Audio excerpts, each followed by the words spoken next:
Gue itu dulu susah. Gue punya masalah sendiri. Gue juga kaum bucin dulu.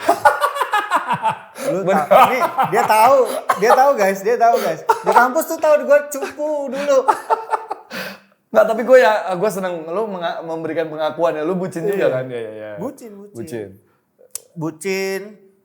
Dia penampilan juga dulu aut-autan gitu kan. Anak kampus gondrong nggak jelas, terus juga selalu ditolak cewek gitu. Jadi gue sampai umur berapa tuh nggak pernah pacaran bro gitu, ya kan. Nah makanya gue belajar, ini gue harus beresin, kalau nggak gue jomblo seumur hidup nih.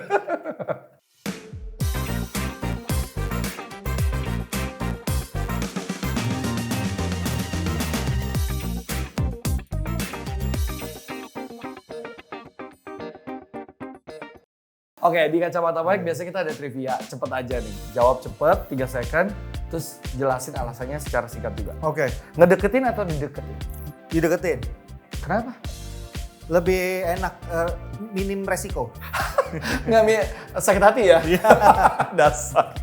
Oke, jomblo 25 tahun sampai akhirnya ketemu pasangan dan menikah, atau gonta-ganti pasangan dalam 25 tahun dan akhirnya menikah? Gonta-ganti pasangan. Mau laki-laki sama saja, ngomong buat diri gue sendiri. Kenalan sama orang tua pasangan kita pas PDKT atau kenalan sama orang tuanya setelah pacaran? Sama aja sih dua-duanya, tapi ya pas PDKT juga boleh. Oke, nggak minim risiko kan itu ya? Enggak sih. Sama-sama. Soalnya anggap kayak kenal sama temen, sama orang tua temen aja. Misalnya gue ke rumah lu ada orang tua lu, ya kan kita kenalan. Oh, simple. Emang luar biasa. Secara penampilan kurang baik tapi sifatnya baik. Atau penampilan baik tapi sifatnya kurang baik? Mendingan sifatnya baik. Penampilannya kurang, nanti bisa dipermak lagi. Mantap. Mutusin atau diputusin? Putusin. Nah, soalnya kita ya cowok ya, gengsi. Enak aja gue diputusin. Kalau yang diputusin itu yang bakalan hancur, dia susah move on, galau. Tapi kadang-kadang lu sebagai dating coach pasti juga ngerasa dong, ada ego kan? Enak aja gue diputusin, mendingan kita putusin duluan gitu. Kalau gue lebih ke ini, bukan soal ego. Ini masa personal udah mulai keluar. Berarti gini ya guys. Enggak, ini masalah lebih hancur. Kalau diputusin lebih hancur biasanya, lebih susah move on, lebih sedih gitu. Yang datang konsultasi sama gue itu 90% yang diputusin. Oh. Apa alasan mereka susah move on?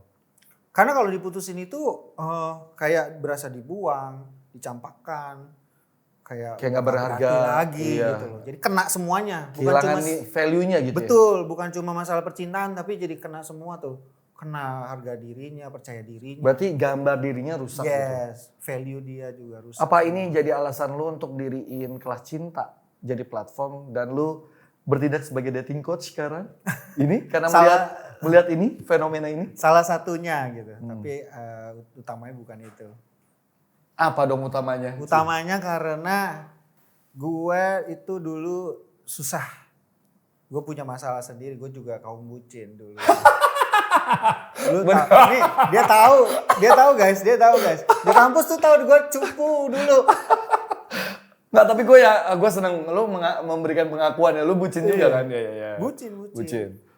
Bucin. Dia penampilan juga dulu aut-autan gitu kan. Anak kampus gondrong, nggak jelas, terus juga selalu ditolak cewek gitu. Jadi gue sampai umur berapa tuh nggak pernah pacaran bro gitu, ya kan. Nah makanya gue belajar, ini gue harus beresin, kalau nggak gue jomblo seumur hidup nih. Nah, ini masalah ini harus diberesin. Ya kan. Jadi gue banyak belajar macam-macam lah. Banyak baca buku dan segala macam. Dan soal relationship? Iya, soal dating khususnya, ya? PDKT. Dan ternyata di luar negeri gue banyak nyari tahu dari internet. Di luar negeri udah banyak nih dating coach seperti ini. Gue belajar dari mereka. Dan akhirnya setelah berhasil, akhirnya ada pacar. Pas lulus kuliah. Itu berarti lu kan melakukan riset, pengetahuan, eksperimen, knowledge-nya ditambah dan lain sebagainya. Dan lu juga trial and error dong. Apa? Trial and error, yes, kan? Bener dong? Bener trial and error. Waktu itu sampai bisa dapet pacar, waktu lulus kuliah, butuh waktu berapa lama tuh hati lu terobek-robek kan pasti ya kan? Iya kan? Ya jujur aja ya kita kan dulu ngincer ada nggak dapet, ngincer lagi nggak dapet gitu kan. Dari sejak belajar itu mungkin setahun lah ya. Kayak coba kenal nama cewek, nyobain ini. Kalau gue ngomong gini cewek reaksinya gimana sih? Kalau gue lakuin ini cewek reaksinya gimana sih? Ya trial and error gitu. Akhirnya setelah berhasil buka kelas deh iseng-iseng lewat internet. Hebat. Ada yang mau ikutan gitu. Ada yang mau ikutan. Awalnya cuma 1 orang yang ikutan. Akhirnya bulan kedua ada 2 orang, 3 orang, 4 orang. Sampai sekarang kita udah 16 tahun. Udah puluhan ribu orang kali yang ikut ya. Apa sih kendala mereka? Apakah mereka minder dengan apa yang ada dalam diri mereka atau kebanyakan apa sih biasanya? Ya, minder biasanya. Minder dan nggak tahu mesti ngapain sih beneran. Gitu. Ya tadi, karena cara-cara yang mereka tahu itu kan cara yang umum gitu. Mereka lihat temennya traktir, antar, kasih bunga, kok diterima? Pas mereka cobain, traktir, kasih bunga, kok ditolak? Ya kan? Karena memang bukan actionnya, tapi orangnya. Siapa lu gitu loh. Ya kan? Kalau lu nya keren, lu nya high quality, lu bahkan gak perlu traktir, bahkan gak perlu kasih bunga, cewek mau kok sama lu. Gitu. Jadi yang lu ajarkan kepada orang-orang yang minder-minder ini adalah bagaimana meningkatkan quality-nya mereka? Yes, meningkatkan quality. Caranya? Dari penampilan, skill ngobrol tadi, ya of course karir juga, prestasi juga, ya. Dan jadi ibaratnya kayak lu rebranding orang ini ya? Bener. Berubah total tuh. Harus berubah total? Berubah total. Makeover penampilan juga kayak gitu? Makeover juga yes, kalau yang tadi hancur banget ya. Iya, kayak gondrong segala macam dibuat rapi segala macam gitu. Yes. Wow. Tadinya dekil gitu. Penasaran, lu pasti penasaran guys.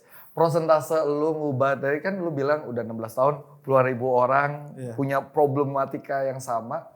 Prosentasenya berapa yang udah berubah, terus sekarang udah punya pacar? Agak susah ngitungnya karena banyak yang habis udah ikut training terus ngilang nggak ngasih kabar. Ya. Jadi nggak tahu mereka kawin atau mungkin tersesat di hutan belantara. Nggak tahu. Tapi kalau yang at least ngasih kabar itu semua sih pasti udah punya pacar. Iya, pasti punya pacar. Yang married juga udah banyak gitu. Iya. Oke, tahan dulu. Oke. Lo ikut kelasnya? Harus. Pertanyaannya siapa yang gue tunjukkan guys? Nah lu bisa isi di kolom ini nih. Produser ini. Penasaran, lu ada dilematis gak sih waktu menentukan kayak oke, gue udah dapet pacar nih, gue introspeksi diri segala macam, akhirnya kayaknya gue mau jadi dating coach. Nah itu ada dilema nggak sih? Apa diterima nggak di Indonesia segala macam? Enggak sih, karena startnya small kan tadi kan. Oh iya, start smallnya 1, 2. Ya. Jadi nggak gradually, kita bukannya langsung ngumumin satu Indonesia. Iya. Tapi nggak ada pertentangan batin gitu kayak ini kira-kira is it okay, fine gitu jadi enggak coach? Sih. Enggak ada. Lu percaya diri aja ini pasti ada pangsa pasarnya gitu? Iya, karena justru pangsa pasarnya besar sekali. Iya. Apalagi khususnya buat cowok ya. Iya. Karena kalau cewek masih ada temen-temennya bisa curhat. Majalah-majalah kan juga tips-tips romantis. Banyaknya buat cewek ya? Cowok punya masalah percintaan malu. Ke siapa? Iya. Cerita temennya diledekin. Iya. Majalahnya isinya cewek seksi sama mobil. Majalah cowok Iya. Gak ada yang ngajarin gitu loh. Iya. Jadi kita sama kayak gue dulu juga ngerasa gue mau minta tolong ke siapa. Iya. Makanya gue tahu ini ada pangsa pasar. Nah platform, bicara sedikit soal platform kelas cinta. Sebenarnya karena namanya cinta, mungkin dimulai dengan materi mencintai diri sendiri kali ya? Yes, benar. Benar ya? Iya. Apa yang lu ajarkan ke mereka? Oke, kalau kelas cinta itu, jadi gini, startnya itu kan gue ngajarin cowok dulu. 2006 tuh. Ya, rebranding lah ya. Iya, terus bikin website apa. Ternyata cewek-cewek juga banyak yang mau bikin kelasnya juga dong. Kita bikin juga. Oh jadi ini cewek. Yang puluhan ribu itu cewek dan cowok? Cewek dan cowok. Oh, Oke, lanjut. Terus? Cewek juga mau dibikinin, kita bikin juga kelasnya. Jadi udah ada cewek dan cowok, ya udah jadi kita juga bikin kelas couple. Nah ini kita kasih nama kelas cinta lah buat mewadahi semua ini gitu. Kelas cinta. Jadi kita ajarin mereka untuk cinta diri sendiri, yes. Happy dulu. Kalau udah happy masuk dalam relationship jadi jauh lebih gampang. Karena kita jadi nggak nuntut sama pasangan kita untuk membahagiakan kita. Karena kita juga udah happy gitu. Tapi justru kita sharing, berbagi kebahagiaan sama pasangan gitu. Jadi di dalam satu kelas cinta ini ada cewek dan cowok. Yes. Banyak juga yang jadian nggak? Banyak juga. Wow, jadi bisa lu bilang kelas cinta ini kayak biro jodoh juga ya? Secara nggak langsung. Langsung ya, lu mewadahi community ya community. untuk perkenalan cewek single dan cowok single gitu ya. Iya. Wow, Mewadahi. wow, lu banyak pahalanya bro. Katanya kalau yang mudah-mudahan. jodohin Mak Comblang banyak pahalanya. Amin. By the way, ceritain sedikit dong. Lu sendiri tadi kan cerita abis lulus kuliah, lu dapet cewek, ya kan? Itu langsung lu nikah, pacaran, terus nikah atau gimana? Enggak. Ceritain sedikit dong soal personal life Enggak, lu. kan masih bego waktu itu. Oh, masih. Baru ngerti PDKT tapi cara maintain relationship-nya masih bego, belum ngerti. Lalu? Ya kan. Enggak kayak lu lah, dari umur berapa 2 pacaran nih. Ya ampun, kenapa membahas saya ya? Tolong. Nah, abis itu lu gonta-ganti lah ada lah ya. Ada berapa ya. Sampai lu bisa memantapkan ini nih. Ini kan pertanyaan sejuta umat ya. Gimana ya Kak Mike kalau saya bisa melihat dia tuh kayak she's the one gitu. Itu pertanyaan sejuta umat. Akhirnya ketemu sama istri gue yang sekarang, kita cocok banget sih. Dibandingin sama yang lain semua ini paling cocok. Hobinya sama, value-nya sama, pemikirannya sama, dia juga inteleknya sama gitu. Gue bahkan bisa minta nasihat dari sama dia gitu loh. Ya, bisa minta masukan sama dia karena gue tahu dia pinter, gue tahu dia masukan dia tuh bagus gitu loh. Ya. Bisa kalau gue kerjain itu bagus gitu. Bisa membangun diri bisa lu lebih baik. Bisa diri gue gitu. Jadi ya makanya gue pilih yang ini. Oke, berarti kan ciri-ciri orang kalau untuk menentukan apakah dia yang terbaik buat gue untuk jadi pasangan hidup gue adalah ya itu ya. Tergantung setiap orang sih, karena tiap orang kan punya value dan cita-cita yang berbeda nih. Misalnya ada cowok kayak misalnya temen gue, dia pengennya cewek istri gitu yang melayani tradisional lah, melayani, masak, kalau dia pulang dari kerjaan udah ready, siapin baju rumah, gitu. Kan dia sukanya gitu. Ya. Berarti carilah wanita yang seperti itu. Kalau gue kan sukanya cewek yang bisa diskusi nih, debat pun nggak apa-apa. Gitu yang penting kita bisa tukar pikiran yang lebih baik, tukar pikiran gitu loh, yang sama gitu, seleranya, taste-nya juga. Nah, jadi apa yang kamu butuhin nih? Karena banyak orang juga dia nggak tahu apa yang dia butuhin, gitu kan. Dan kadang-kadang bentrok malah yang dia pengen. Misalnya gue pengen cewek yang tradisional. Kalau cowok gue pengen cewek yang tradisional. Tapi juga misalnya yang juga independen gitu ya. Kan untuk kontradiktif ya. Ngerti. Nah ada satu juga yang cukup si K ini cukup bombastis dan viral ya beberapa waktu lalu. Karena dari sosmednya dia menyatakan nggak pengen punya anak. Iya. Ya. Dan lu mengkampanyekan it's fine kalau gue memilih seperti itu. Ya. Lu jelasin dong apa maksud lu sih sebenarnya? Sebutan kerennya child free. Iya, child free. Betul. Child free itu adalah memutuskan untuk nggak punya anak. Okay. Are you sure bro? Iya. 100%? Iya. Gue masih kurang malah, gue mungkin 95%. Bini gue udah 120% kali. Oh wow. Justru dia yang lebih militan daripada gue gitu. Why? Iya. Karena alasan simpelnya karena nggak mau ribet ya. Really? Iya. Oke, terus? Gitu alasan simpelnya gini, kita nggak mau ribet maksudnya gini. Membesarkan anak itu kan berarti kita harus mendedikasikan waktu, tenaga, pikiran, dan uang juga yang besar gitu loh buat anak itu kan. Istilahnya beneran jadi harus fokus besarkan anak. Nah kita pengen kayaknya waktu, energi dan itu kita habiskan buat diri kita sendiri aja berduaan gitu. Mau pacaran aja sampai tua istilahnya.